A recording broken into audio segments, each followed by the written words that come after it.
असली है, आप मानो या ना मानो, वो अलग कहानी है। द कॉन्जरिंग मूवीज़ के सबसे अजीब हिस्सों में से एक दुष्ट गुड़िया एनाबेल है, जो एड और लॉरेन वॉरेन के पैरानॉर्मल इन्वेस्टिगेटिंग की दुनिया में एक बहुत बड़ा खजाना है। डॉल हॉरर फिल्में औरों की तरह डरावनी नहीं होती, लेकिन ये झूठ होगा अगर मैं कहूँ कि वे दिखने में बिल्कुल डरावनी नहीं होती।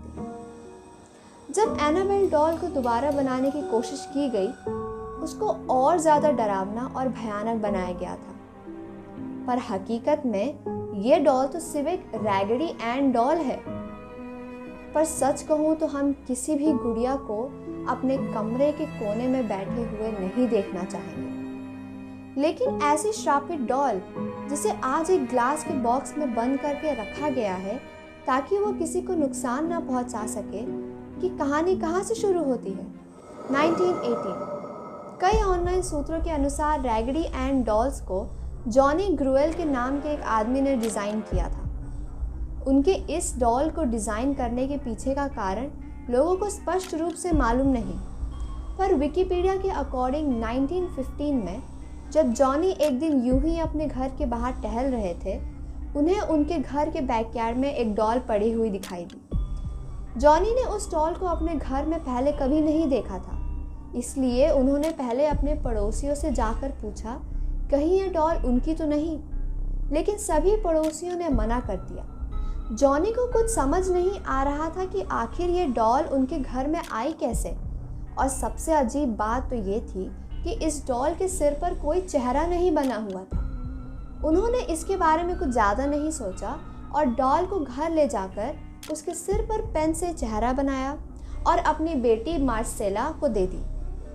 मार्सेला इस समय काफ़ी छोटी थी, इसलिए वो उस डॉल को देखकर काफ़ी खुश हुई।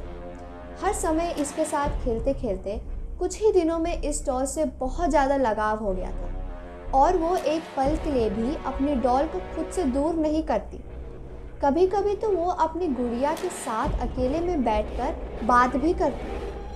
ऐसा व्यवहार देखकर जॉनी को कभी कभी अपनी बेटी की थोड़ी फिक्र भी होती, लेकिन फिर बच्ची समझकर उसको वो डॉल से खेलने देता। हालांकि जॉनी को अपनी बेटी का इस डॉल से इतना लगाव देखकर उसने ये सोचा कि हो सकता है कि उसकी बेटी की तरह दूसरे बच्चों को भी इस डॉल के साथ खेलने में मज़ा आएगा।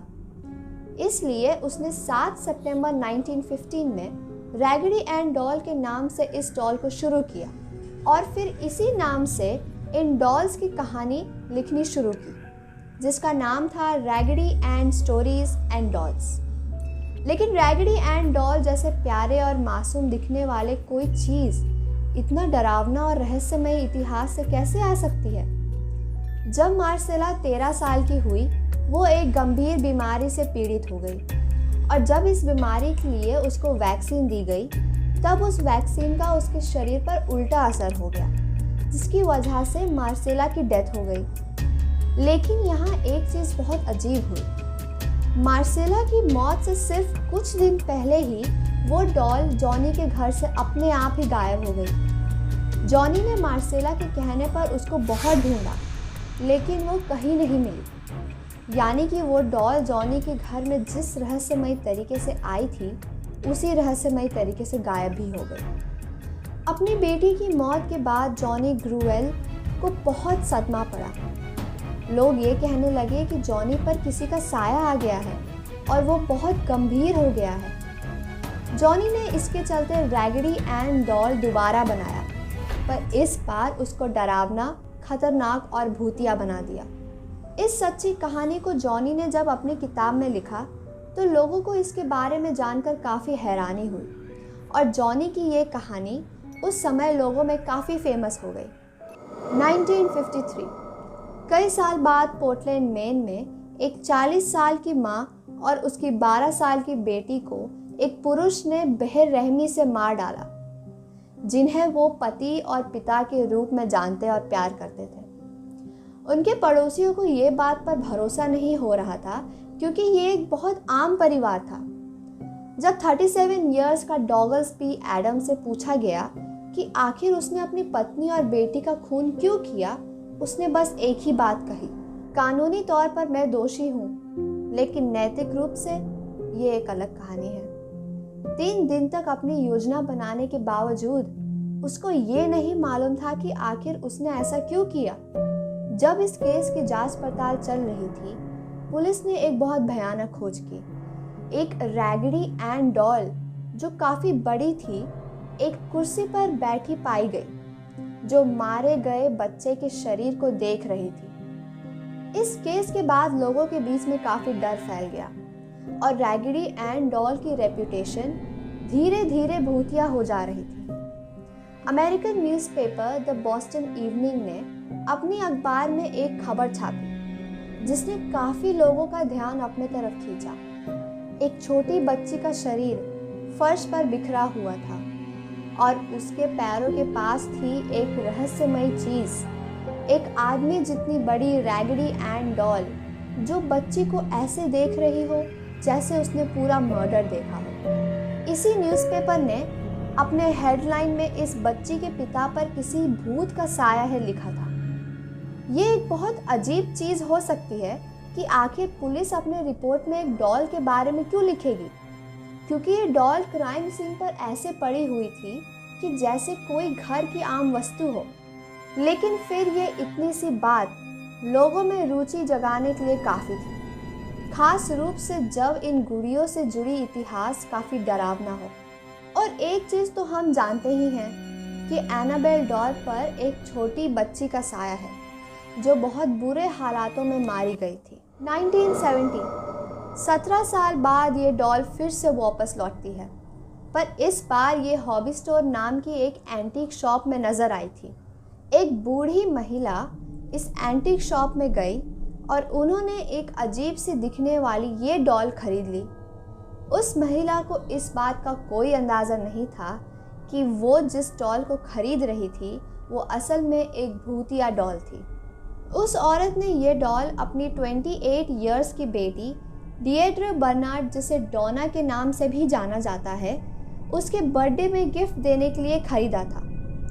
डोना उस समय नर्सिंग की पढ़ाई कर रही थी और वो एक हॉस्टल में अपनी दोस्त के साथ रहती थी जिनका नाम था लारा क्लिफ्टन या एंजी, और उसका मंगेतर कॉल रेंडल, जिसे लाउ के नाम से भी जाना जाता है। डोना अपनी माँ के इस गिफ्ट से काफ़ी हैरान थी क्योंकि इसके पहले तक उसकी माँ ने कभी गुड़िया गिफ्ट नहीं की थी और अब उसकी डॉल से खेलने की उम्र भी बीत चुकी है। लेकिन फिर भी उसको अपनी माँ का ये तोहफा काफ़ी पसंद आया और उसने उस डॉल को अपने कमरे में एक जगह पर सजा कर रख दिया। हालांकि डोना के साथ रहने वाले उसके दोस्त को ये डॉल बिल्कुल नहीं पसंद आई थी और लाओ को तो ये डॉल शुरुआत से ही अजीब लग रही थी। उसने डोना से मना भी किया कि वो इस डॉल को रूम में ना रखे, लेकिन डोना ने उसकी बात ना मानते हुए उस डॉल को उसने कमरे में ही रखा। अब इस डॉल के कमरे में आते ही वहाँ पर अजीब अजीब चीज़ें होने लगी। सबसे पहले तो डोना ने ये गौर किया कि ये डॉल अपनी जगह से अपने आप ही मूव कर लेती थी। दरअसल डोना और उसके फ्रेंड्स जब भी कभी कमरे से बाहर जाते तो फिर वापस आने पर ये डॉल उसे कहीं एक नई जगह पर मिलती थी। डोना कई बार से इस चीज़ को नोटिस कर रही थी और उसने जब ये बात अपने रूममेट्स को बताई तो उसके दोनों फ्रेंड्स ने उससे ये कहा कि तुम उस डॉल को तुरंत कमरे से निकाल दो क्योंकि वो एक श्रापित भूतिया डॉल है। लेकिन डोना ने अपनी दोस्तों की बात को नज़रअंदाज कर दिया क्योंकि वो भूत प्रेतों की बात पर विश्वास नहीं करती थी। कुछ दिन इसी तरह से समय बीता चला गया और ये लोग डॉल की अजीब अजीब हरकतों को नोटिस करते रहे। लगभग 1 महीने बीत जाने पर इन्हें कमरे के अंदर एक कागज़ पड़ा हुआ मिला और इस कागज़ पर किसी बच्चे की राइटिंग में हेल्प मी लिखा हुआ था और ये कागज़ इन्हें एक बार नहीं बल्कि कई बार कमरे में पड़ा हुआ मिला। इसके अलावा एक बार जब ये लोग रात में कहीं बाहर से अपने रूम में लौटे तो देखा कि डॉल के पीठ और सीने पर लाल रंग के धब्बे लगे हुए हैं और चूंकि ये तीनों मेडिकल स्टूडेंट्स थे, उन्होंने ये पता करने में ज़रा भी वक्त नहीं लगाया कि धब्बे किसी रंग के नहीं बल्कि खून के थे। किसी को भी समझ नहीं आया था कि आखिर इस डॉल के कपड़े पर ये खून कैसे और कब लगा। इस घटना के बाद लाउ ने डोना से कई बार कहा कि यह डॉल भूतिया है और इसको यहाँ रखना बिल्कुल भी ठीक नहीं है, लेकिन डोना अपने किसी भी दोस्त की बात सुनने को तैयार ही नहीं थी। और इतना कुछ हो जाने पर भी डोना ने इस डॉल को अपने कमरे से नहीं निकाला। दरअसल डोना को भी इस डॉल से एक अजीब तरह से लगाव हो गया था। काफ़ी बार कोशिश करने और डोना को मनाने के बाद उन्होंने एक ऐसे आदमी को बुलाया जो भूतों से बात कर सकता है, इस डॉल के पीछे का सच पता करने के लिए। जब इस आदमी ने डॉल की जांच पड़ताल की, उसे ये मालूम पड़ा कि एक 7 वर्ष की बच्ची का साया इस डॉल पर था। डोना ये डॉल को फेंकना नहीं चाहती थी, तो उसने अपने दोस्तों को मनाने की कोशिश की। क्या वो डॉल को अपने साथ रख सकती है? उसके दोस्तों ने ये सोचते हुए डॉल को रखा कि एक छोटी बच्ची का भूत उनको नुकसान नहीं पहुंचा सकता। पर लाउ को अभी भी ये डॉल कुछ खास पसंद नहीं थी। एक दिन लाउ घर में अकेला था और डोना अपने दूसरे सहेली के साथ किसी काम से बाहर गई थी।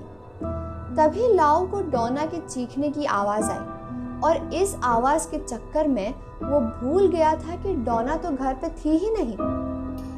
वो भागते हुए जब कमरे में गया तो उसने देखा कि कमरे में इस डॉल के अलावा कोई और मौजूद नहीं था। लेकिन इसके बाद कमरे से लाउ की चीखने की आवाज़ आई और इत्तेफाक से डोना और उसकी सहेली उस समय लौट के आ चुके थे।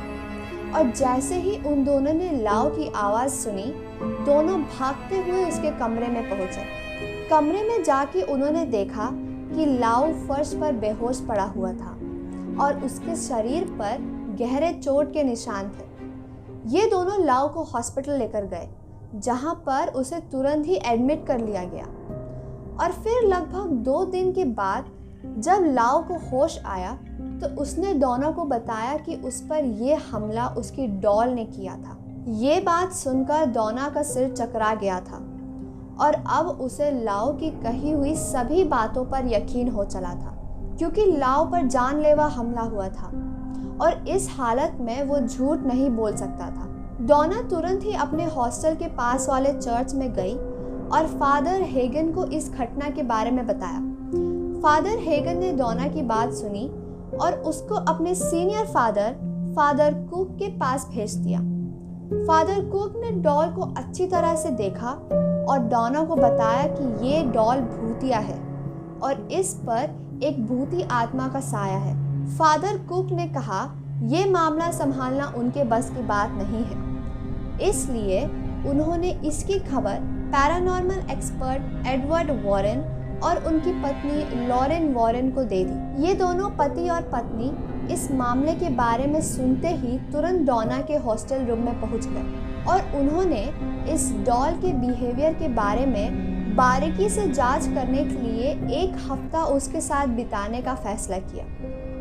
1 हफ्ता डॉल के साथ रहने के बाद वॉरेन कपल ने डोना को बताया कि इस डॉल के अंदर एक बेहद शक्तिशाली आत्मा का वश है और अब ये आत्मा इस डॉल से निकलकर एक इंसानी शरीर में जाना चाहती है। इन लोगों ने आगे बताया कि ये आत्मा ने अपने रहने के लिए डोना के शरीर को चुना है, इसलिए जितना जल्दी हो सके इसको डोना से दूर करना होगा।